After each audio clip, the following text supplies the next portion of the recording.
Hi guys, welcome back to my new mini vlog. तो मैं ना हंसते खेलते गई हुई थी गांव।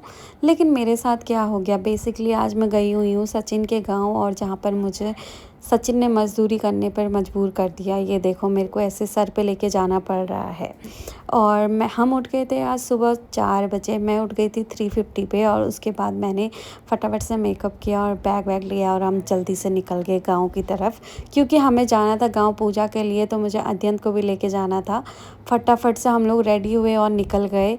और रास्ते में इतना प्यारा सा हमें सन मिला। तो सचिन ने उगते हुए सूरज को कभी नहीं देखा है, तो आज पापा बोल रहे थे कैसे इसने देख लिया है। तो फटाफट हमने मंदिर में पूजा करी। तो बेसिकली जब हम गांव जाते हैं तो रास्ते में गुफा वाला मंदिर पड़ता है, जहाँ पर ये गुफा के अंदर एक बाबा थे।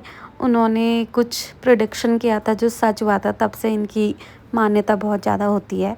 तो हम लोग फटाफट से निकल दिए थे। फिर आगे रास्ते में हमने गाड़ी पार्क की, और वहाँ पे एक गाय थी, और मैं इतने हंसते खेलते जा रही थी। वहाँ पे इतने पुराना हैंडपम्प था, और हमारे घर का गेट ऐसा था, पर गेट के बाहर जब मैं आई तो बच्चे कंचे खेल रहे थे। तो मैंने सचिन को बोला, प्लीज़ पानी भरो यार, मुझे पानी लेना है। फिर हैंडपम्प से पानी लेने के बाद हम निकल गए थे पूजा करने के लिए आगे को, जहाँ पर बहुत सारा गुड़ बन रहा था। गुड़ का प्रोसेस ऐसा ऐसा था।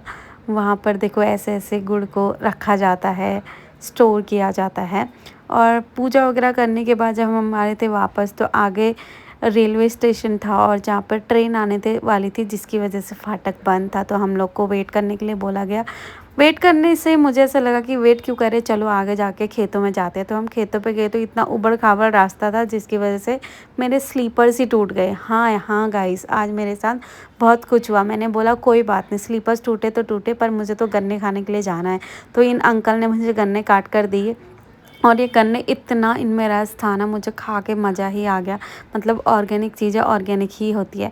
फिर खाने के बाद हम लोग दादी दादा सबको बाय करके निकल गए थे। दादाजी काटने में बिज़ी थे, और जो पीछे दादी थी वो मुझे बोल रही थी कि तुम आते रहना। और मैंने सचिन को बोला, सचिन लाओ, मैं शौक़ पूरा करती हूँ, मैं पहाड़ी हूँ, मैं सब उठा सकती हूँ।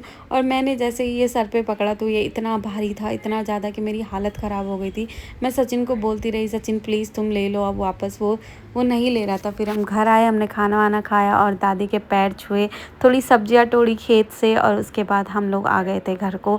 सबको बाय करके थोड़ा बुरा भी लग रहा था, दादी से चला भी नहीं जाता, पर दादी फिर भी हमको सी ऑफ करने के लिए आई थी। ताऊ जी भी हमें सी ऑफ करने आए थे। तो चलो मिलते हैं अगले ब्लॉग में, बाय।